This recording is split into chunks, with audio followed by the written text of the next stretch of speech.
Halos ₱9 bilyong ang halaga ng shabu na natagpo ang palutang-lutang sa mga karagatan ng Zambales at Pangasinan.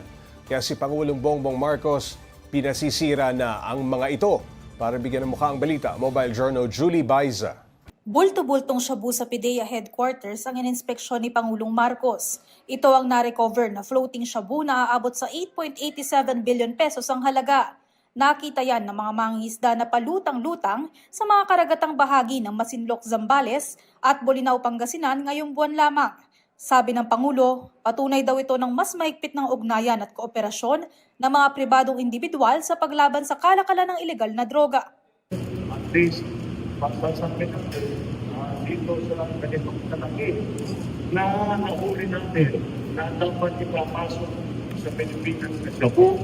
Marami tayong nailigtas na mga kababayan natin na kung mabas ito ang nangyayari ay marami na naman magiging ating, marami na naman mamamatay sa overdose, marami na naman masisira ang buhay. Yan ay nabawasan natin dahil sa pag-ulit.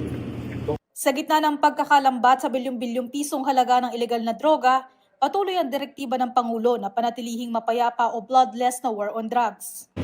Nonetheless, despite the fact that people that are just suspected of having anything to do with drugs, imbis na ganun na ginagawa natin, they are handling the drug problem in a different way. Inuuna raw ng gobyerno ang prevention at rehabilitation para matulungan ang mga ito na makaahon sa adiksyon. Patuloy din daw ang pagtugi sa mga malalaking sindikato. Binanggit din ng Pangulo ang naging utos niya sa Philippine National Police na tutukan na rin maging yung mga small-time drug dealer. To also go after the smaller, yung sa pagpapato na nagbibenta ng droga, nagbibenta ng shabu. Dapat ang ulit din natin yan. Dahil pag nandyan sila, kahit paano, ang pakiramdam ng tao, hindi sila safe.